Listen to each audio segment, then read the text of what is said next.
Hello students, आज हम start करेंगे किंगडम फंगाई। आज के लेक्चर में जो टॉपिक हम कवर करने वाले हैं, फर्स्ट हम कवर करेंगे इंट्रोडक्शन की, किस साइंटिस्ट ने, कौन फादर ऑफ माइकोलॉजी है, किस साइंटिस्ट ने इसका नाम दिया था, वो इंट्रोडक्शन में आएगा। नेक्स्ट जनरल कैरेक्टरिस्टिक में हम कवर करेंगे हैबिटेट, फिर हम कवर करेंगे थैलस ऑर्गेनाइजेशन की, किस तरह से उसका बॉडी स्ट्रक्चर है। अब थैलस कर लिया तो थैलस बना किससे, बॉडी किससे बनी है, सेल से, तो हम स्ट्रक्चर ऑफ उसका सेल करेंगे। नेक्स्ट हम कवर करेंगे न्यूट्रिशन इन फंगाई। तो फर्स्ट इज इंट्रोडक्शन। तो इंट्रोडक्शन पहले फंगाई की एक, अगर मुझे बोला जाए कि वन लाइन में फंगाई को एक्सप्लेन करो तो क्या रहेगा कि फंगाई जो है कौन सा है, सेल कौन सा है, यूकैरियोटिक है। ठीक है, फंगाई मल्टी सेलुलर होती है लेकिन सेल कौन सा है, यूकैरियोटिक। तो इसका मतलब यूकैरियोटिक है, तो here nuclear membrane is present. अगर न्यूक्लियर मेम्ब्रेन प्रेजेंट है तो हम कहते हैं true nucleus is present, plus anti मतलब कि present. Clear. Next, A chlorophyllous, chlorophyll green pigment that help in photosynthesis, a word use कर रही हूँ, इसका मतलब क्लोरोफिल क्या है, एब्सेंट। तो हियर इसका मतलब हुआ here chlorophyll is absent. Clear. ये इसकी कैरेक्टरिस्टिक भी बनती जाती है, वन लाइन क्वेश्चन भी आता है, साथ में एक एक वर्ड पे भी एमसीक्यू बन जाता है।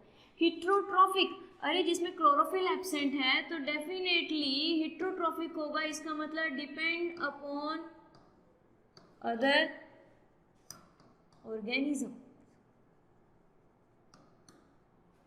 Next is it's a non vascular, देखो मल्टी सेलुलर ऑर्गेनिज्म है।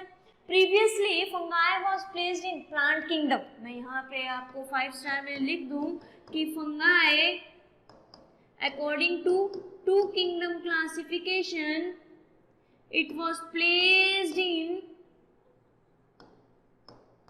Plant kingdom. और आपको पता है आर.एच. व्हिटेकर ही हैं जिन्होंने 5th किंगडम जो बनाई थी वो क्या थी, फंगाई थी। ठीक है, तो ये टू किंगडम में किस में रखी गई थी, प्लांट किंगडम में रखी थी। लेकिन प्लांट किंगडम तो क्या करती है, प्लांट्स क्या करते हैं, फोटोसिंथेसिस, लेकिन फंगाई तो उससे क्या थी, अलग थी। इसीलिए इसकी डेफिनेशन में क्या आया, ए क्लोरोफिलस। भैया प्लांट में तो क्या है, क्लोरोफिल प्रेजेंट है, लेकिन ये एक ऐसा ग्रुप था जिसमें क्या था, क्लोरोफिल क्या थी, एब्सेंट थी। तो इसीलिए कहते हैं, स्पेसिफिक बोलते हैं कि इट इज ए क्लोरोफिलस, क्योंकि फंगाई को जनरली आज भी पढ़ते हैं तो हमें लगता है नहीं नहीं ये तो प्लांट से रिजेंबल करती है, नहीं ये प्लांट से अलग है, और इसी कारण इसे अलग किंगडम में डाला गया है। तो उसका एक ये क्या है, ए क्लोरोफिलस। नेक्स्ट ये क्या है, हिट्रोट्रॉफिक प्लांट्स क्या थे, ऑटोट्रॉफिक। ठीक है, तो हिट्रोट्रॉफिक डिपेंड कर रहा है किसी और पे। नेक्स्ट डिफरेंस क्या है, non vascular, vascular tissue plants में क्या प्रेजेंट होता है, जाइलम एंड फ्लोएम। तो इसका मतलब नॉन वस्कुलर, इसका मतलब here xylem and phloem are both क्या है, एब्सेंट है। इसीलिए क्या कहा इसे, नॉन वस्कुलर। इसमें वस्कुलर टिश्यू क्या है, एब्सेंट है। अब प्लांट किंगडम में रखा था, प्लांट्स की खासियत हम पढ़ते हैं कि वो क्या है, फ्लावर्स देते हैं, तो ये इसीलिए लिखा है they are non flowering organism है, फ्लावर जो है वो प्रोड्यूस नहीं करते। ठीक है, नेक्स्ट ये इंपॉर्टेंट पॉइंट है, the organism is gametophytic. Next word लिखा हैप्लॉइड, सबको हैप्लॉइड वर्ड पता है, गेमेटोफिटिक वर्ड नहीं पता। तो what is gametophytic and haploid. Haploid आपको पता है कि इसके पास कितने क्रोमोसोम होंगे, सिंगल सेट ऑफ क्रोमोसोम।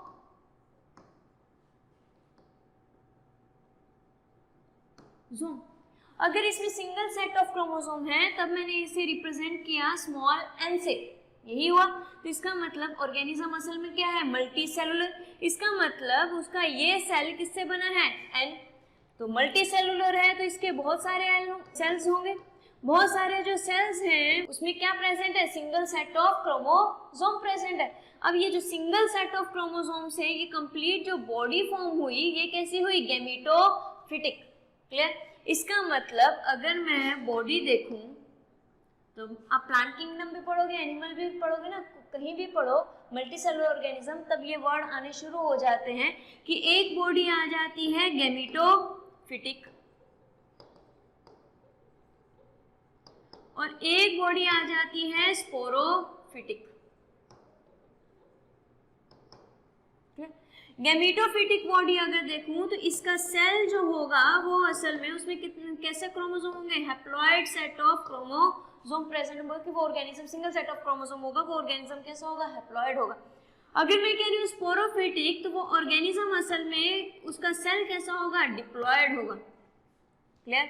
इसका मतलब अगर ये कोई ऑर्गेनिज्म है, ठीक है, और इसके हर एक सेल अगर मैं देखूं तो उसमें क्या प्रेजेंट होगा, single set of chromosome present होगा। अगर मैं फंगाई कह रही हूँ तो उसका जो पूरी बॉडी इस तरह से मैशवर्क फॉर्म हो रहा है, उस मैशवर्क में अगर इसका एक सेल भी लूं तो एक सेल में क्या प्रेजेंट होगा, single set of chromosome present होगा, इसीलिए बॉडी कैसी हुई, गैमेटोफिटिक। नेक्स्ट अगर मैं देखूं स्पोरोफिटिक, तो अगर मैं ये ऑर्गेनिज्म ले रही हूँ तो इसकी कैरेक्टरिस्टिक रहेगी कि इसके हर एक सेल में कितने सेट ऑफ क्रोमोसोम होंगे, 2 set of chromosome, 2n present होगा। तो पूरी बॉडी अगर 2n सेल से बना है तो बॉडी कैसी होगी, स्पोरोफिटिक होगी। ये वर्ड्स कंफ्यूज भी करते हैं और एमसीक्यूज में ज्यादा दिए जाते हैं, क्योंकि बच्चों ने तो गलत करना ही है क्वेश्चन इस पे, 50% बच्चे इस पे गलत करते हैं और ये वर्ड्स आपको प्लांट किंगडम में भी बार बार जो होंगे पूछे जाते हैं। Clear?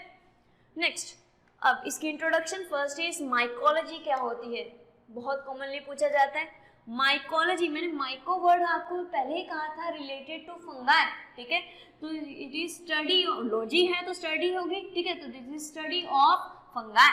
Next is father of mycology.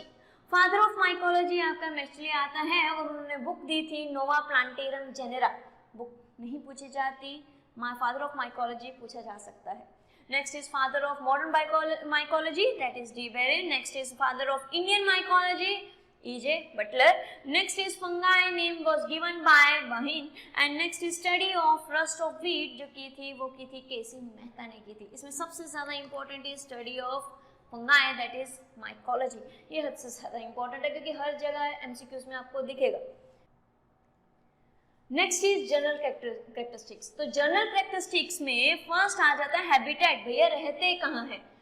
Fungi का सबसे सिंपल कि रहेगा कहाँ, जहाँ पे जगह क्या होगी, वार्म एंड मॉइस्ट। ये क्वेश्चन आपको सबसे ज्यादा दिखेगा कि फंगाई उस जगह रहेगी जहाँ पे वो जगह जो होगी वो क्या होनी चाहिए, वार्म भी होनी चाहिए, ठीक है, टेम्परेचर हल्का सा ज्यादा होना चाहिए और उस वहाँ पे क्या होना चाहिए, पानी होना चाहिए। तभी ह्यूमिड एरिया, जब भी बारिश वगैरह ज्यादा होती है तब फंगस ज्यादा ग्रो करती है, क्योंकि दोनों चीजें होती हैं, वार्म भी होता है और मॉइस्ट एरिया भी प्रेजेंट होता है।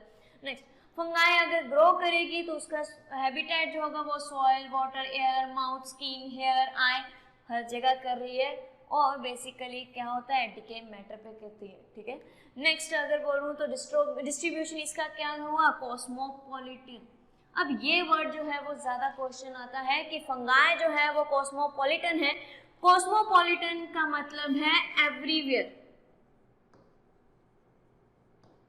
ठीक है, हर जगह पाई जाती है, ठीक है। आप देखो तो आपकी बॉडी के अंदर, मैं अगर एक ऑर्गेनिज्म हूँ और मैं अभी बोलूँ कि अभी मेरे अंदर फंगाई नहीं है, नहीं, अभी भी कैंडिडा जो है वो मेरे माउथ में है, लेकिन वो अभी इन्फेक्शन नहीं कर पा रही। अगर मेरी इम्यूनिटी डिक्रीज कर जाए तो डेफिनेटली फंगाई जो होगी वो इन्फेक्शन कर पाएगी मेरे माउथ में। अभी तो सलाइवा है, उसे मार रहा है, लेकिन फंगाई जो है वो हर एक के माउथ में, आपके माउथ में भी इस टाइम फंगाई है, लेकिन वो डिजीज अभी तक कॉज नहीं कर पा रही है। क्लियर? तो ऑर्गेनिज्म के अंदर भी पाई जा रही है, बाहर भी है, वाटर में भी है, सॉइल में भी रहे, हर जगह पाए जाए तो तब हम कहते हैं कॉस्मोपॉलिटन। अब नीट वालों ने यही क्वेश्चन किया, ये एनसीईआरटी में लिखा हुआ है कि फंगाई इज कॉस्मोपॉलिटन क्योंकि हर जगह पाई जा रही है, प्लांट इन्फेक्शन करती है, एनिमल इन्फेक्शन करती है, ये सिम्बायोटिक रिलेशन में भी रह रही है, ये पैरासिटिक भी है, फ्री लिविंग भी है, तो ये हर जगह पाई जा रही है, तो इसलिए इसे कहा कॉस्मोपॉलिटन। एनसीईआरटी में लिख दिया, लेकिन एनसीईआरटी की समरी पढ़ोगे उसी चैप्टर की, तो समरी में लिखा है कि कॉस्मोपॉलिटन जो है वो दो हैं। एक तो आपने पढ़ा है फंगाई, वो तो एनसीईआरटी आपका थ्योरेटिकल पार्ट में दे रही है, लेकिन वहीं पे समरी में बोल रही है कि उसके साथ एक और है जो उसका साथ देता है, दैट इज बैक्टीरिया। बैक्टीरिया भी आप देखो तो हर जगह पाए जा रहे हैं, वोल्केनो में पाए जा रहे हैं, तो हर जगह पाए जाने वाला ऑर्गेनिज्म, उसे क्या कहोगे, कॉस्मोपॉलिटन ही कहोगे। क्लियर? तो डिस्ट्रीब्यूशन इसका कैसा है, कॉस्मोपॉलिटन। तो कॉस्मोपॉलिटन में अगर बैक्टीरिया ऑप्शन में है अलोंग विद फंगाई, तो बेटा आंसर फंगाई और बैक्टीरिया दोनों होंगे। क्लियर। तो नेक्स्ट आता है कि मोस्ट ऑफ द फंगाई जो होगी वो टेरेस्ट्रियल मतलब कि लैंड वाली, लेकिन फिर भी एरिया चाहे टेरेस्ट्रियल हो लेकिन जगह कैसी होनी चाहिए, मॉइस्ट, वार्म एंड मॉइस्ट होनी चाहिए, ठीक है। And found in soil and some are aquatic, parasitic और सैप्रोफिटिक और सिम्बायोटिक, ये तो तीनों ही होंगे। तभी तो आपने वर्ड क्या यूज किया है, कॉस्मोपॉलिटन, हर जगह पाई जा रही है। क्लियर। अब ये सैप्रोफिटिक, हमने बचपन से अभी तक क्या पढ़ा कि फंगाई इज सैप्रोफिटिक। देखो पैरासिटिक आपके दिमाग में नहीं आता, अब बीमारियां पढ़ोगे तब आपको याद आएगा कि भैया ये पैरासिटिक भी है, ठीक है। अब आप उसकी वो भी पढ़ोगे कि ये कहाँ कहाँ आपके हेल्पफुल करती है, तो सिम्बायोटिक रिलेशनशिप पढ़ते हो आप, लाइकन पढ़ते हो आप, माइकोराइजा पढ़ रहे हो, ठीक है, तब आपको पता है हाँ ये तो सिम्बायोटिक भी करती है। लेकिन बचपन से जो वर्ड हमने पढ़ा है दैट इज सैप्रोफिटिक, इसका मतलब डेड और डिके पे रहने वाली। तो बैक्टीरिया के साथ एक और डिकम्पोजर है दैट इज फंगाई, तो इसे बेसिकली क्या कहते हैं, वल्चर्स भी, वेजिटेबल वल्चर्स भी कहते हैं। क्यों कहते हैं, क्योंकि ये नेचुरली डिग्रेड करती है ऑर्गेनिक मटेरियल को। क्लियर। तो ये हर एक अलग अलग एक एमसीक्यू है, और हो सकता है कि 2 मार्क्स में इसका हैबिटेट भी पूछा जाए और 1 मार्क्स में ये भी पूछा जाए कि कॉस्मोपॉलिटन फंगाई को क्यों बोला जाता है। Clear. Next is thallus organisation. Thallus organisation में बहुत सारे एमसीक्यूज बनते हैं, क्योंकि हर जगह से वो आप इसकी क्लासेस पढ़ोगे फंगाई की, तो क्लासेस की एग्जाम्पल लेके वो थैलस ऑर्गेनाइजेशन को लिंक करेंगे हर जगह। तो मैं भी इस लेक्चर में क्लासिफिकेशन को हल्का सा लेके आपको आइडिया देके उसको लिंक करने की कोशिश करूंगी। अगर किसी को दिक्कत भी आ रही है कोई प्रॉब्लम नहीं, अभी अभी नाम करो और जब हम उन्हें डिटेल में करेंगे तो आप अपने आप लिंक करना चालू कर दोगे। लेकिन नोट्स अगर इसी तरह से बने होंगे तो आगे चल के आपको दिक्कत नहीं आएगी। थैलस ऑर्गेनाइजेशन में पहले तो ये करो कि थैलस है क्या, भैया बॉडी है, बनी किससे हुई है, माइसीलियम से बनी है। तो सीधे क्वेश्चन आता है बॉडी ऑफ फंगाई, तो आप आंसर दोगे माइसीलियम। और माइसीलियम जो है वो किससे बना है, मैशवर्क ऑफ हाइफे। क्लियर। तो अगर मैं कह रही हूं this one is multicellular structure है ना, तो this one is filamentous structure that is hyphae. तो basically hyphae is a filamentous structure. मुझे पता है ऊपर ये चीजें लिखी हैं, लेकिन एमसीक्यू इन्हीं वर्ड्स में आएगा। Filamentous structure present in fungi that is hyphae. Meshwork of hyphae या meshwork of filamentous structure, answer क्या आएगा, माइसीलियम। बॉडी ऑफ फंगाई है तो आंसर क्या दोगे, माइसीलियम दोगे। क्लियर। तो दिस इज फिलामेंटस स्ट्रक्चर, तो इसको आप असल में क्या कहते हो, हाइफे कहते हो। क्लियर। और यही अगर मैशवर्क फॉर्म कर दे तो that body is known as mycelium.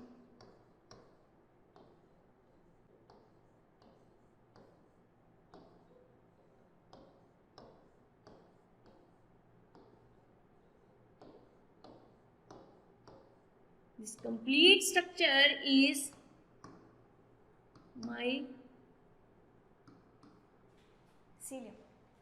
Clear?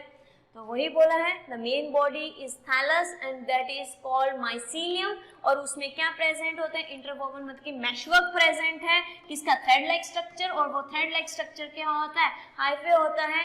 Except some form, बेटा एक्सेप्ट तो सबसे बड़ी एग्जांपल देखो, फंगाई इज मल्टी सेलुलर, आपने पीछे ही पढ़ा कि फंगाई इज मल्टी सेलुलर, और इसकी एक ही एक्सेप्शन है, एक्सेप्शन इज ईस्ट। ये तो आप बचपन से पढ़ते जा रहे हो कि ईस्ट एक ऐसी है जो कि यूनिसेलुलर है। तो ईस्ट असल में क्या है, यूनिसेलुलर। अब इस पे भी 2 मार्क्स का क्वेश्चन या 1 मार्क्स का क्वेश्चन बनता है कि ईस्ट इज यूनिसेलुलर और इसे किस में डालना चाहिए था, प्रोटिस्टा में डालना चाहिए था, लेकिन इसे आज भी किस में रखा गया है, फंगाई में रखा गया है। यूनिसेलुलर है, यूकैरियोटिक है, लेकिन प्लेस किस में है, फंगाई में है, प्रोटिस्टा में नहीं डाली गई। तो उसका रीजन है कि इसका रिप्रोडक्शन इज सिमिलर टू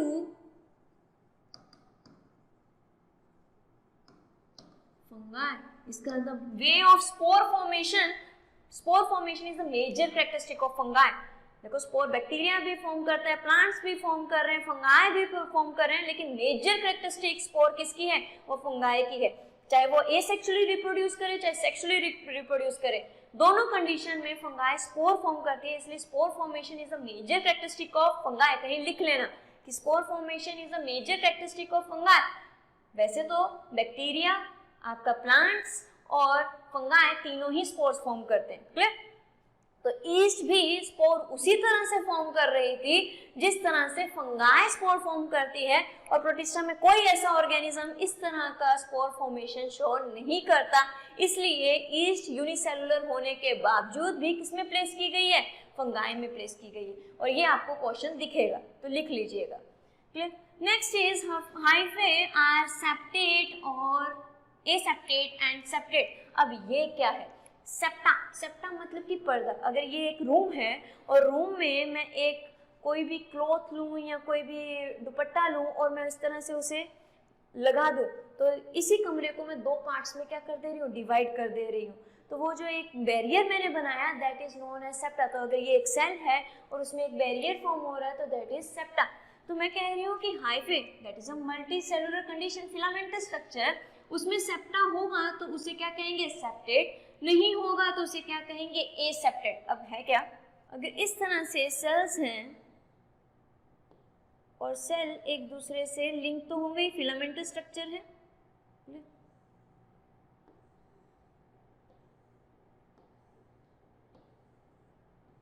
और इसका अपना अपना एक न्यूक्लियस प्रेजेंट है, और ये एरिया जो पोर सा दिखाई दे रहा है, ठीक है।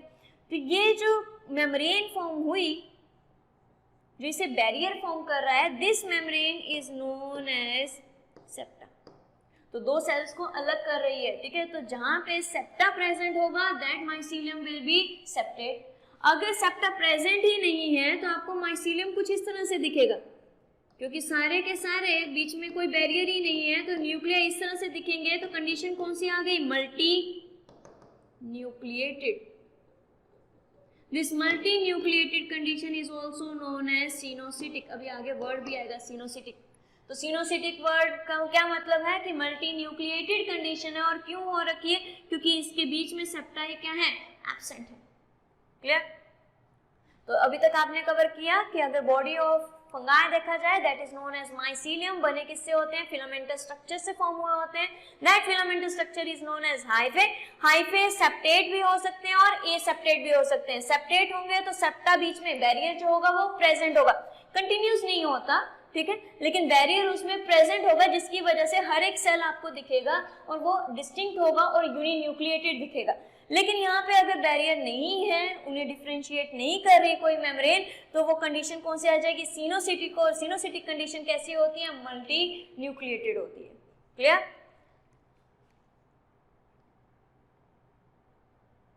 अब क्योंकि मैंने सेप्टा और सेप्टेट का नाम लिया तो मैं इसकी क्लासिफिकेशन का थोड़ा ओवरव्यू दे रही हूँ, ताकि अगर मैं आगे नाम लूँ तो आपको थोड़ा बहुत आइडिया होता जाए।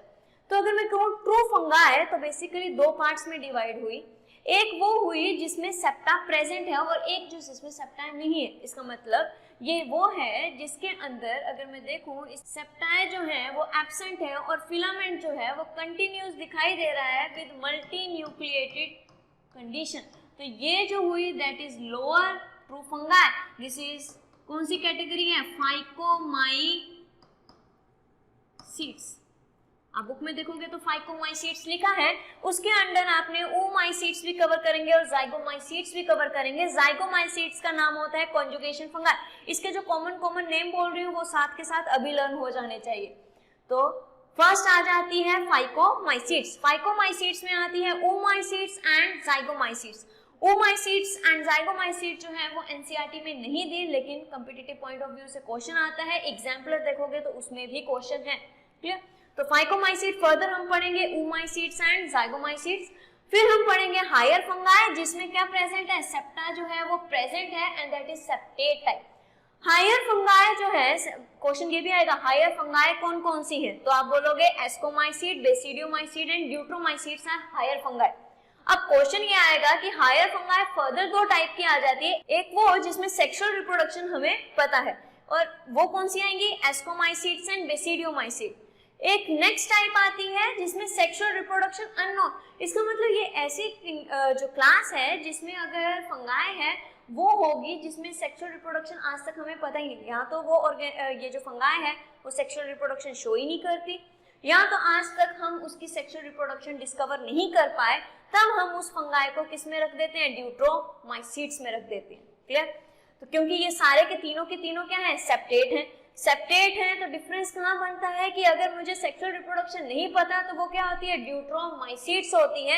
इसका मतलब कंप्लीट नहीं है, तो इसका नाम क्या बन गया, फंगाई इम्परफेक्टा या इम्परफेक्ट फंगाई। तो सीधा एमसीक्यू आएगा, imperfect fungi is deuteromycete. Clear? Next आ जाता है, अगर सेक्सुअल रिप्रोडक्शन पता है तो एस्कोमाइसीट्स एंड बेसिडियोमाइसीट। एस्कोमाइसीट का दूसरा नाम सेक फंगाई एंड बेसिडियोमाइसीट का दूसरा नाम क्लब फंगाई। क्लियर? तो ये नाम आप अभी अगर मैं टेबल करवा रही हूँ तो बेटा पहले आगे का लेक्चर होने से पहले आप इसे एक बार लर्न करें ताकि आपको नेक्स्ट जो जितनी भी स्लाइड्स आ रही हैं आपको समझ आए। तो फर्स्ट मैंने कहा फंगाई दो पार्ट्स में डिवाइड हुई, एक आया सेप्टेट और एक आया एसेप्टेट। जो एसेप्टेट है वो कौन सी है, फाइकोमाइसीट। फाइकोमाइसीट के अंदर हम पढ़ेंगे ओमाइसीट्स एंड जाइगोमाइसीट्स। नेक्स्ट सेप्टेट में हम पढ़ेंगे जो सेक्सुअल रिप्रोडक्शन शो करती हैं वो है एस्कोमाइसीट जिसका दूसरा नाम है सैक फंगाई। और नेक्स्ट आ जाती है बेसिडियोमाइसीट जिसका नाम है क्लब फंगाई।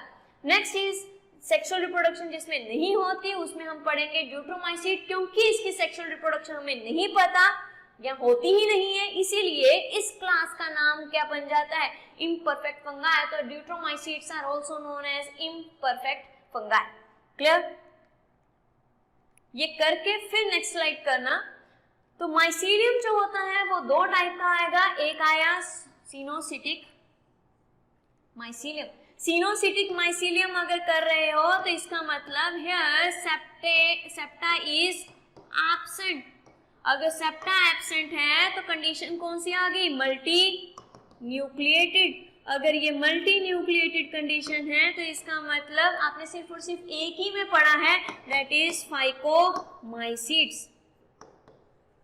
क्वेश्चन में 10-15 लाइनें लिखी होंगी, वहां पे सिर्फ एक वर्ड इंपॉर्टेंट होगा, वो सेपरेट है या नहीं है। अगर वो सेपरेट नहीं है तो सीधा आंसर एक ही है, दैट इज फाइकोमाइसीट। एक ही है क्लास जिसमें सेप्टा क्या है, एब्सेंट है। क्लियर? नेक्स्ट जो आप पढ़ोगे माइसीलियम, एक प्राइमरी माइसीलियम है और एक सेकेंडरी माइसीलियम है। इंपॉर्टेंट है, क्यों? आपने ये हाइफे पढ़े, सेप्टेट टाइप पढ़ा ना, सेप्टेट में आपने पढ़ी, एक पढ़ी आपने एस्कोमाइसीट्स और एक पढ़ी बेसिडियोमाइसीट्स। मैं नई वर्ड यूज करी ड्यूट्रोमाइसीट, क्योंकि जब मुझे सेकेंडरी माइसीलियम फॉर्म करना है ना तो बेसिकली मुझे किससे रिलेटेड है, दैट इज सेक्सुअल रिप्रोडक्शन से रिलेटेड है। और ड्यूट्रोमाइसीट में सेक्सुअल रिप्रोडक्शन होती नहीं। अगर सेक्सुअल रिप्रोडक्शन होती नहीं है तो वो ऑटोमेटिकली एस्को और बेसिडियो से अलग हो गई। इसीलिए मैंने प्राइमरी और सेकेंडरी के पढ़ाते हुए ड्यूट्रो का नाम नहीं लिया अभी तक। ठीक है? अब एस्कोमाइसीट्स, एस्कोमाइसीट्स में जब आप देखोगे तो माइसीलियम सेप्टेट है, ठीक है, तो इस तरह से हाइफे आपको दिखाई देता है। ठीक है, this type of hyphae is known as primary mycelium. ठीक है, हाइफे है, ऐसे ही हाइफे का बहुत सारे जो बॉडी फॉर्म होगी तो आप वर्ड क्या यूज करोगे, प्राइमरी हाइफे और प्राइमरी माइसीलियम। बॉडी का नाम पढ़ना प्राइमरी माइसीलियम। क्लियर? तो आपने इसीलिए कहा सेपरेटेड है और वो क्या है, यूनिन्यूक्लिएटेड। आंसर क्या दिया, उसकी एग्जांपल क्या दी हुई है, एस्कोमाइसीट्स दी हुई है। क्लियर? नेक्स्ट सेकेंडरी माइसीलियम, जब बेसिडियोमाइसीट सेक्सुअल रिप्रोडक्शन शो करता है तो वो क्या करता है, सेक्स ऑर्गन फॉर्म नहीं करता। This one is primary mycelium और ये कंडीशन कैसे आ गई, यूनिन्यूक्लिएटेड। सारे के सारे क्या है, यूनिन्यूक्लिएटेड। अब ये एक सेल जो कि सोमैटिक सेल है, ये भी एक सेल है जो कि फ्यूजन शो करेगा। एक बनेगा मेल और एक एक्ट करेगी एज ए फीमेल। अगर मेल और फीमेल एक हो जाएं तो क्या फॉर्म होना चाहिए, जाइगोट। और जाइगोट क्या होता है, 2n, क्योंकि हर एक n के न्यूक्लियाई क्या है, n। आपने अभी पढ़ा ना, इट इज हैप्लॉइड। अब यहाँ पे क्या होता है, ड्यूरिंग सेक्सुअल रिप्रोडक्शन n और n फ्यूज नहीं होते, कुछ टाइम के लिए फ्यूज नहीं होते। ये कंडीशन आप एस्कोमाइसीट्स में भी पढ़ते हो, लेकिन एस्कोमाइसीट्स में ये कंडीशन जो होती है, this condition is known as dikaryon stage. ठीक है। दिस डायकैरियोन स्टेज ये इसमें स्मॉल ड्यूरेशन की होती है। क्योंकि इसमें स्मॉल ड्यूरेशन होती है इसीलिए इसके अंदर आपको सेकेंडरी माइसीलियम जो होगा वो फॉर्म नहीं होता, इसमें सेकेंडरी माइसीलियम आपको दिखेगा। अब सेकेंडरी माइसीलियम क्या है, इसको फ्यूज होके क्या बना देना चाहिए था, जाइगोट। ये जाइगोट नहीं बनाता, ये और डिवाइड होता रहता है और इसमें एक माइसीलियम फॉर्म हो गया, ये आपका हाइफे फॉर्म हो गया और इसके अंदर हर एक सेल के अंदर कितने न्यूक्लियाई हैं, 2 न्यूक्लियाई हैं, ठीक है। डायकैरियोन, कैरियोन मतलब कि न्यूक्लियस, डाई मतलब कि 2, तो 2 न्यूक्लियस प्रेजेंट हैं एक सेल के अंदर और उन्होंने एक हाइफे बना दी और ऐसे हाइफे ने एक बॉडी बना दी, तो दैट इज माइसीलियम। तो उस माइसीलियम को क्या कहोगे, सेकेंडरी माइसीलियम। और ये किस में प्रेजेंट होता है, बेसिडियोमाइसीट। बेसिडियोमाइसीट देखोगे तो यूटिलिगो जो है वो किसकी एग्जांपल है, बेसिडियोमाइसीट्स की एग्जांपल है। कंफ्यूज मत होना, मैं फिर से रिपीट कर रही हूँ। एस्कोमाइसीट्स में आप एक सिंपल हाइफे पढ़ते हो, सेपरेट टाइप ऑफ हाइफे है, दैट टाइप ऑफ हाइफे पहली बार जो फॉर्म हुआ that is known as primary hyphae, और एस्कोमाइसीट्स में प्राइमरी हाइफे ही प्रेजेंट होता है। बेसिडियोमाइसीट्स में दोनों हाइफे, देखो यहाँ पे दोनों हाइफे जो होते हैं वो फॉर्म हो रहे, एक एक्ट कर जाता है, उसका एक सेल जो है वो एज ए मेल और दूसरा फीमेल गैमीट की तरह एक्ट करेगा, फ्यूजन होगा, तो सोमैटिक सेल, ये जो हमारी बॉडी के सेल्स हैं ना, सोमैटिक सेल्स हैं, इसका मतलब सेक्स ऑर्गन यहाँ फॉर्म नहीं हुए। अभी भी बुक खोलोगे तो बेसिडियोमाइसीट्स के नीचे लिखा है कि sex organs are absent, sex organs absent हैं और वहां पे सोमैटिक सेल, ठीक है, उसके बॉडी के cell act as a male and female और उनकी क्या हो जा रही है, फ्यूजन, और कंडीशन क्या हो रही है, डायकैरियोन फॉर्म हो रही है और इसी से एक माइसीलियम फॉर्म हो रहा है, that mycelium is known as secondary mycelium. Clear? मैं थोड़ा और एडवांस पढ़ाऊंगी जब मैं बोलूंगी एस्कोमाइसीट्स में भी डायकैरियोन फॉर्म होगा, लेकिन वो किस ड्यूरेशन का है, स्मॉल ड्यूरेशन का है। यहाँ पे जो ड्यूरेशन होगी वो कैसी होगी, लॉन्ग होगी। यहाँ पे ड्यूरेशन क्या है, लॉन्ग है, यहाँ पे ड्यूरेशन लॉन्ग है, यहाँ स्मॉल है, और यहाँ पे सेकेंडरी माइसीलियम फॉर्म नहीं होगा और यहाँ पे सेकेंडरी माइसीलियम फॉर्म होगा। तो नेक्स्ट जब आपको डिफरेंसेस पे क्वेश्चन आएगा, सबसे ज्यादा आएगा एस्कोमाइसीट और बेसिडियोमाइसीट का डिफरेंस, ठीक है, तो वहां पे ये पॉइंट ऐड होगा कि इसमें डायकैरियोन स्टेज दोनों में प्रेजेंट होती है, एक में स्मॉल होती है और एक में लॉन्ग होती है। तो ये डायकैरियोन कैसे फॉर्म होगा, आगे कैसे डिवाइड करेगा, ये सेक्सुअल रिप्रोडक्शन ऐसे क्यों हो रही है, तो वो सब हम कवर करेंगे रिप्रोडक्शन में। अभी इसी पॉइंट्स को ध्यान में रखो। क्लियर?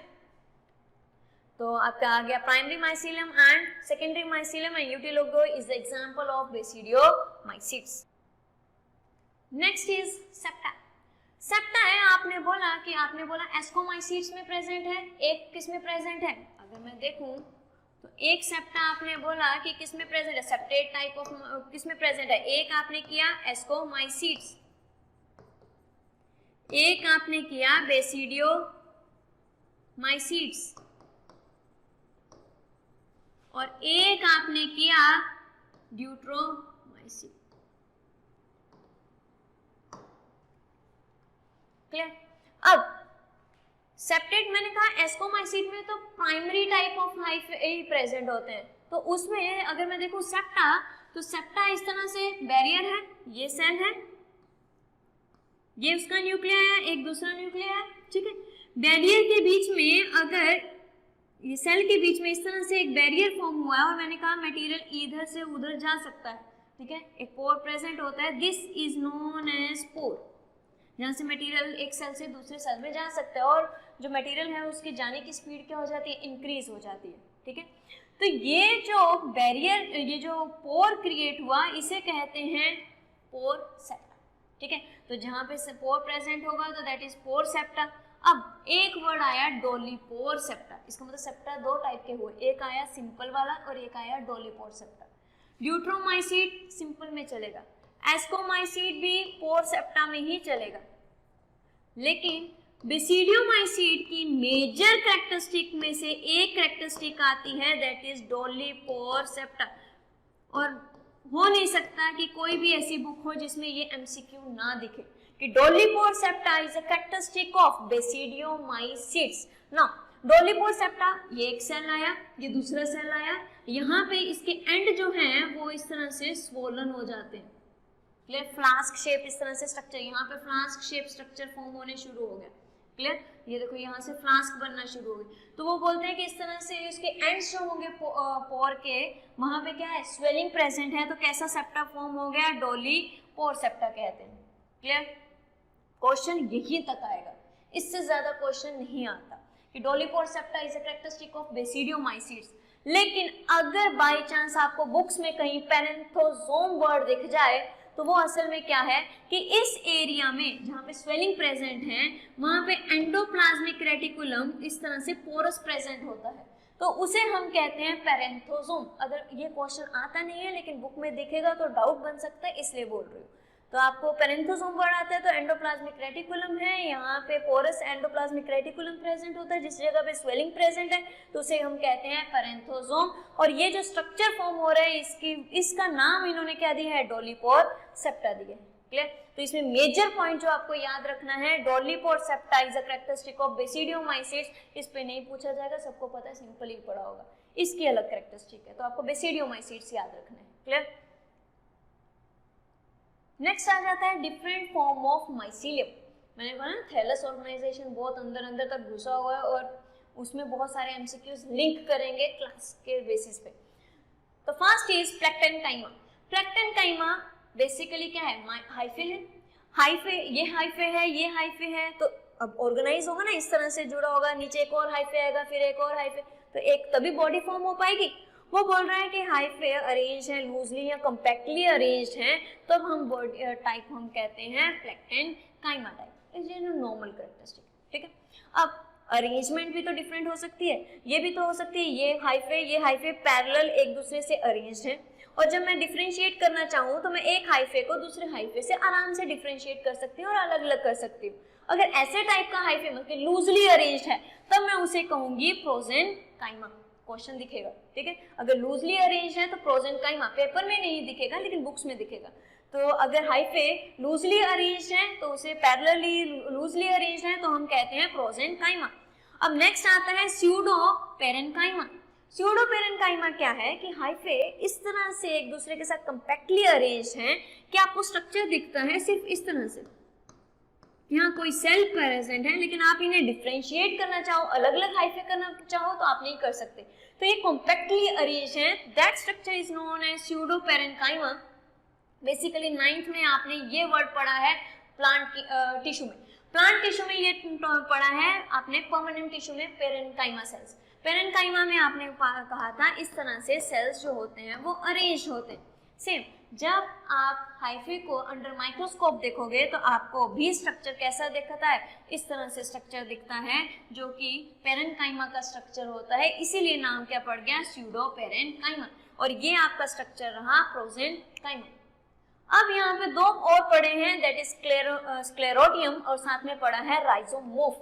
अब स्क्लेरोटियम आप देखो एक कॉम्पैक्टली जो हाइफे है ना वो एकदम कंडेंस्ड हो रखे हैं, ठीक है, और एक सर्कुलर राउंड बॉडी फॉर्म हो रखी है। यहाँ पे ये ट्यूबुलर फॉर्म हो रखा है और यहाँ की इसकी टिप इंपॉर्टेंट है, पॉइंट इंपॉर्टेंट है। रीजन, जब आप वेजिटेटिव रिप्रोडक्शन पढ़ोगे तो वेजिटेटिव रिप्रोडक्शन में आप पढ़ोगे कि जब अनफेवरेबल कंडीशन आती है तो इन अनफेवरेबल कंडीशन हाइफे इस तरह से सबस्ट्रेटम के नीचे इस तरह से कॉम्पैक्टली अरेंज हो जाते हैं और एक सर्कुलर बॉडी फॉर्म करते हैं, तो उसे क्या कहते हैं, एमसीक्यू यही है, तो आप वर्ड यूज करोगे उसे स्क्लेरोटियम कहते हैं। अगर आपको आता है कि अनफेवरेबल कंडीशन में एक थ्रेड लाइक स्ट्रक्चर फॉर्म हो रहा है जिसकी जो टिप है वो असल में क्या है, एक्टिव है, लेकिन अनफेवरेबल कंडीशन में वो आगे नहीं बढ़ेगी, लेकिन जैसे फेवरेबल कंडीशन आएगी तो ये टिप जो होगी ये ग्रोथ शो करेगी। वो स्ट्रक्चर जो थ्रेड लाइक स्ट्रक्चर फॉर्म हुआ उसे आप कहते हो राइजोमोफ। देखो राइजोबियम बैक्टीरिया है, ये वर्ड है राइजोमोफ। आपको राइजो से रिलेटेड बहुत सारे वर्ड्स आएंगे तो आप अपनी नोटबुक्स में फर्स्ट पेज पे लिखते रहना कि राइजोमोफ क्या है, राइजोबियम क्या है। क्लियर?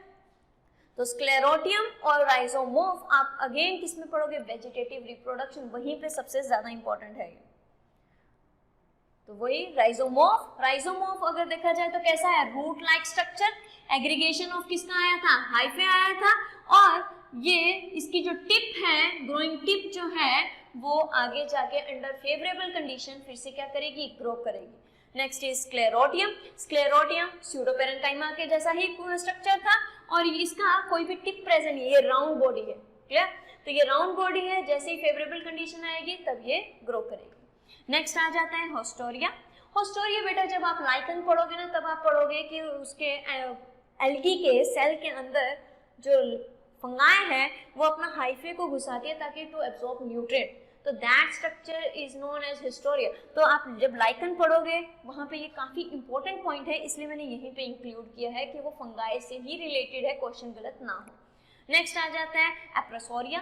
एप्रोसोरिया जो है बेसिकली ये आया बॉडी होस्ट, अब ये आई फंगाई, फंगाई ग्रो कर रही है, जैसे होस्ट का टच हुआ यहाँ की फंगाई जो होगी वो एकदम से ग्रोथ शो करेगी और एक राउंड बॉडी फॉर्म कर देगी फॉर एब्जॉर्प्शन ऑफ मिनरल वगैरह, ठीक है। तो that is known as appressoria, clear. आपको सबसे ज्यादा इंपॉर्टेंट है राइजोमॉर्फ, स्क्लेरोटियम, और ये आपको लाइकन में क्वेश्चन आएगा, यहाँ पे नहीं आएगा, क्लियर है। तो बायोलॉजिकल क्लासिफिकेशन का ही टॉपिक है लेकिन लिंक करेगा ये लाइकन के साथ ना। अब वो बोल रहे हैं कि जब आप फंगाई पढ़ोगे, जब आप वेजिटेटिव रिप्रोडक्शन पढ़ रहे हो या उसका सेक्सुअल रिप्रोडक्शन पढ़ रहे हो, तब आप ये पढ़ोगे कि सेक्सुअल रिप्रोडक्शन है तो मैंने बोला स्पोर फॉर्मेशन होगा, ठीक है। अब स्पोर जो होगा आपने पढ़ा है कि साइमोइड्स पढ़े, आपने पढ़ा स्पोरेंजियम जिसके अंदर स्पोर फॉर्म होता है, ठीक है। तो कोई भी स्ट्रक्चर जो स्पोर फॉर्म करेगा, ठीक है, तो वो कहाँ प्रोड्यूस हो रहा है, तो एक वर्ड आएगा होलोकार्पिक माइसीलियम और एक आएगा यूकार्पिक माइसीलियम। सारी की सारी बेसिकली क्या है, यूकार्पिक है। अब होलोकार्पिक, होलो मतलब कि आपने होलोफिटिक पढ़ा ना कि होलो वर्ड में कि कंप्लीट, तो कंप्लीटली वो क्या कर रहा है, फोटोसिंथेसिस प्लांट की तरह शो कर रहा है, तो आपका मतलब था होलोफिटिक, आपने पढ़ा था। तो वैसे होलोकार्पिक इसका मतलब कंप्लीट बॉडी जो है वो एक रिप्रोडक्टिव ऑर्गन बना देगी, तब आप वर्ड यूज करोगे होलोकार्पिक माइसीलियम, और वो सबसे अच्छी एग्जांपल क्या होगी, यूनिसेलुलर फंगाई, क्लियर। तो यूनिसेलुलर फंगाई जो सेम सेल है परफॉर्म करेगा both vegetative as well as reproductive function, clear. तो होल बॉडी जो है entire cell get transformed into reproductive structure. अगर मैं कह रही हूँ यूकार्पिक तो सारी बॉडी जो है वो तो यूनिसेलुलर अकेला है, तो उसकी पूरी बॉडी को रिप्रोडक्टिव यूनिट बनना पड़ेगा। जो है मल्टी सेलुलर ऑर्गेनिज्म, क्या पूरी बॉडी रिप्रोडक्टिव यूनिट बनेगी, नहीं बनेगी। बैक्टीरिया पूरी की पूरी बॉडी क्या होती है, रिप्रोडक्टिव यूनिट होती है, हमारी क्या पूरी बॉडी रिप्रोडक्टिव यूनिट है, नहीं, क्लियर। तो यूकार्पिक में जो होगी वो पार्ट ऑफ माइसीलियम जो होगा which is used for development of reproductive structure, clear. Next, on the basis of mycelium fungi जो होगा, ये एमसीक्यू आपको बहुत ज्यादा दिखेगा, हिट्रोथैलिक स्पीशीज और होमोथैलिक स्पीशीज, क्लियर। अब होमोथैलिक, होमो मतलब कि सेम होता है, हिट्रो मतलब कि डिफरेंट होता है। आपने बेसिडियोमाइसीट्स अभी थोड़ा सा आइडिया लिया, आपने ये किया कि इस तरह से एक आ रहा था हाइफे, ये दूसरा हाइफे आ रहा था, ठीक है, बॉडी अलग है, ठीक है, इसका मतलब इसका जेनेटिक मटेरियल अलग है, इसका जेनेटिक मटेरियल अलग है। तो बोल रहे हैं अगर दो डिफरेंट माइसीलियम फ्यूज हो रहे हैं, इसका मतलब दोनों का मेल और फीमेल गैमीट जहाँ से आ रहे हैं उनका जेनेटिक मटेरियल क्या है, डिफरेंट है, तो कंडीशन क्या होगी, हिट्रोथैलिक। तो वही बोल रहे हैं दो species in which fertilization take place between two genetically different gametes, तो that condition is known as heterothallic species, clear. अगर ये हाइफे है और इसका जेनेटिक मटेरियल अलग है और दूसरा हाइफे का जेनेटिक मटेरियल अलग है और इनका जब मेल और फीमेल गैमीट फ्यूज होता है और वो इसका मतलब जेनेटिक मटेरियल अलग है, डिफरेंट टाइप उससे आया है, तो आप कंडीशन क्या कहोगे, हिट्रोथैलिक कहोगे। वहीं पे अगर होमोथैलिक कह रहे हो तो वो बोलेंगे विद इन माइसीलियम, ये हाइफे इकट्ठे हुए और इसी के अंदर, इसका मतलब जेनेटिक पूरी बॉडी है तो सारे के सारे सेल का जेनेटिक मटेरियल क्या होगा, सेम। अगर सारा का सारा जेनेटिक मटेरियल एक तरह से सेम है तो कंडीशन क्या होगी, होमोथैलिक। यहाँ पे मेल गैमीट बनाओ चाहे फीमेल गैमीट बनाओ, जेनेटिक मटेरियल क्या रहा, सेम ही रहा, तब कंडीशन हम कहते हैं होमोथैलिक स्पीशीज। तो इसकी डेफिनेशन आपको एमसीक्यूज में बहुत ज्यादा दिखती है। होमोथैलिक की एग्जाम्पल और हिट्रोथैलिक की एग्जाम्पल जब आप क्लासेस कवर कर लेंगे तब आप ज्यादा अच्छे से कवर कर पाओगे। नेक्स्ट आता है स्ट्रक्चर ऑफ फंगल सेल। सबको पता है यूकैरियोटिक सेल है, न्यूक्लियर मेम्ब्रेन प्रेजेंट होगी। सारे के सारे यूकैरियोटिक कैरेक्टरिस्टिक होंगे। क्लोरोप्लास्ट क्या रहेगा, एब्सेंट, तो प्लास्टिड्स क्या रहेंगे, एब्सेंट रहेंगे। नेक्स्ट अलग क्या रहेगा, उसकी सेल वॉल। जो सेल वॉल होगी that is formed of fungal cellulose, और वर्ड यूज किया जाता है काइटिन, और काइटिन का बेसिकली आप कहते हो एन एसिटाइल ग्लूकोजामीन। इससे बना होता है एन एसिटाइल ग्लूकोजामीन की चेन प्रेजेंट होती है और उसे हम क्या कहते हैं, काइटिन। बेटा इस पे कंट्राडिक्टरी क्वेश्चन बहुत ज्यादा आए हैं कि काइटिन जो है वो पॉलीमर है या हेट्रोपॉलीमर है। होमो मतलब कि सेम, जैसे मान लिया जाए ग्लूकोज ग्लूकोज ग्लूकोज, मतलब एक ही टाइप का ग्लूकोज, मतलब एक ही टाइप का मॉलिक्यूल जो है वो बार बार रिपीट हो रहा है तो उसे कहते हैं होमोपॉलीमर। अगर डिफरेंट टाइप का मॉलिक्यूल रिपीट होगा तो उसे क्या कहेंगे, हेट्रोपॉलीमर। तो कई बुक्स में काइटिन को हेट्रोपॉलीमर कहा है और कई बुक्स में आपने होमोपॉलीमर पढ़ा है, लेकिन आप होमोपॉलीमर ही कवर करेंगे अकॉर्डिंग टू एनसीईआरटी। क्लियर? तो काइटिन जो है that is homopolymer which is formed of N acetyl glucosamine. Next अगर मैं देखूं oocytes तो इसकी सेल वॉल किससे बनी है, सेलुलोज से बनी है। ये काफी ज्यादा कॉमन क्वेश्चन है क्योंकि एक्सेप्शन है। क्लियर? तो oocytes में किससे बनी है, सेलुलोज। आपको आएगा कौन सी फंगाई है जिसकी सेल वॉल सेलुलोज से बनी है, तो आंसर रहेगा आपका oocytes। रेस्ट आपका रहेगा काइटिन और फंगल सेलुलोज, उसका नाम क्या रहेगा, N acetyl glucosamine. Clear? Next is dictyosome. Dictyosome आपने जब छोटे होते सेल चैप्टर पढ़ा है इन 9th क्लास, वहां पे पढ़ा है कि आपने गोल्गी बॉडीज में इस तरह से सैक लाइक स्ट्रक्चर पढ़े हैं, and this sac like structure are known as cisternae. Now this cisternae usually इस तरह से प्रेजेंट है, ये सेल है, ये न्यूक्लियस है और यहाँ पे गोल्गी बॉडीज इस तरह से प्रेजेंट होती है। क्लियर? लेकिन प्लांट सेल और फंगाई में ये सैक लाइक स्ट्रक्चर इस तरह से अरेंज नहीं होते, वो डिफ्यूज प्रेजेंट होते हैं। तो इसका मतलब सिस्टरनाए बहुत सारी हुई या एक हुई, एक ही हुई, और डिफ्यूज फॉर्म में पूरे सेल में फैली हुई है। इसीलिए वर्ड क्या यूज किया गया, यूनिसिस्टरनाए। जब भी यूनिसिस्टरनाए होगा तो नाम क्या दिया जाएगा, dictyosome, which is the characteristic of fungi as well as आपको ये किसमें दिखती है, प्लांट्स की कैरेक्टरिस्टिक है। बचपन में आपने पढ़ा है कि ये किसकी कैरेक्टरिस्टिक है, प्लांट्स की, लेकिन अभी आप कवर करोगे कि ये किसकी कैरेक्टरिस्टिक है, फंगाई की भी कैरेक्टरिस्टिक है। क्लियर? नेक्स्ट अगर मैं देखूं तो उन्होंने बोला कि फंगल जो सेल है उसकी एक और कैरेक्टरिस्टिक आती है कि इसके अराउंड सेल वॉल तो प्रेजेंट ही है, तो अगर इसके around this one is cell wall, ठीक है, and this one is cell membrane. Clear? तो सेल मेम्ब्रेन और सेल वॉल के बीच में इस तरह से मेम्ब्रेनस एक्सटेंशंस प्रेजेंट होती हैं, जो कि अल्टीमेटली ये एक्सटेंशन सेल वॉल ही फॉर्म करेगी, लेकिन एक्सटेंशन किसकी है, सेल मेम्ब्रेन की एक्सटेंशन है। This extension of cell membrane basically known as lomasome. ये क्वेश्चन आएगा कि लोमासोम्स असल में किस में पाए जाते हैं, फंगाई में पाए जाते हैं, किसकी एक्सटेंशन होती है, सेल मेम्ब्रेन की होती है, हेल्प किस में करती है, फॉर्मेशन ऑफ सेल वॉल में। Next is nuclear division. आपने हमेशा न्यूक्लियस की डिवीजन कैसे पढ़ी है कि this one is a cell और this one is spindle fibre, जहां पे न्यूक्लियर मेम्ब्रेन क्या हो गई है, डिसॉल्व हो गई, और यहाँ पे क्या अटैच हुए हैं, क्रोमोसोम अटैच हुए हैं। क्लियर? लेकिन इन फंगाई अगर देखा जाए तो न्यूक्लियस जो होता है वो इंटैक्ट रहता है। This one is outer nuclear membrane, this one is inner nuclear membrane. अब इनर न्यूक्लियर मेम्ब्रेन अंदर एक्सटेंड करती है और न्यूक्लियर प्लाज्म जो अंदर का मैट्रिक्स मटेरियल है उसको डिवाइड कर रही है, फिर ये जो आउटर मेम्ब्रेन है वो भी अंदर जाएगी और जेनेटिक मटेरियल को भी क्या करेगी, डिवाइड। तो जो भी सेल डिवीजन हो रही है वो न्यूक्लियर डिवीजन है वो किसके अंदर हो रही है, विद इन न्यूक्लियस हो रही है। Nuclear membrane remain intact. Clear? तो जब न्यूक्लियर मेम्ब्रेन की वजह से हर मटेरियल डिवाइड हो रहा है तो that is known as karyochorisis. Clear? तो वही बोल रहे हैं न्यूक्लियर डिवीजन इज इंट्रान्यूक्लियर, इसका मतलब न्यूक्लियस के अंदर ही हो रही है nuclear division, in which spindle is formed inside the nucleus. Spindle form होंगे लेकिन किसके अंदर होंगे, inside the nucleus, that is एंडोमाइटोसिस की तरफ जा रहा है ये। एंडो मतलब कि अंदर, mitosis cell division with the help of spindle fibre. Clear?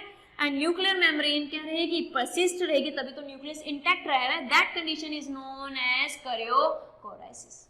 Clear? तो स्पिंडल फाइबर्स अंदर हैं तो डिवाइड में जो हेल्प करेंगे वो न्यूक्लियर मेम्ब्रेन डिवाइड करेगी फिर बाद में जाके। तो रिजर्व फूड क्या रहता है, ग्लाइकोजन एंड ऑयल। ये सबसे ज्यादा इंपॉर्टेंट क्वेश्चन है, एनसीईआरटी में दिया है कि फंगस में स्टोर्ड फूड क्या रहता है, ग्लाइकोजन रहता है और ऑयल रहता है। आपने बैक्टीरिया में भी स्टोर्ड फूड जो पढ़ा है वो ग्लाइकोजन पढ़ा है। अगर आप क्रिजोफाइट्स देखो तो उसमें ल्यूकोसीन पढ़ा है, अगर आप डाइनोफ्लैजिलेट पढ़ो तो कार्बोहाइड्रेट पढ़ा है, यूग्लिनॉइड अगर देखा जाए तो पायरामाइलिन बॉडीज पढ़ा है। क्लियर? तो ये सारे किस में कौन सा स्टोर्ड फूड है, ये काफी इंपॉर्टेंट है, अभी लर्न कर लेना, क्योंकि प्लांट किंगडम का भी स्टोर्ड फूड आएगा तो कंफ्यूजन स्टार्ट हो जाएगी। नेक्स्ट आ जाता है nutrition in fungi. Nutrition in fungi simple है, आपको पता है हेट्रोट्रॉफिक है, हेट्रोट्रॉफिक है तो पैरासिटिक, सैप्रोफिटिक, सिम्बायोटिक एंड प्रेडेशियस सब कुछ शो कर रही है। क्लियर? तो दैट्स सफिशिएंट फॉर टुडे। जो रिप्रोडक्शन टॉपिक है हम नेक्स्ट लेक्चर में कवर करेंगे। Thank you.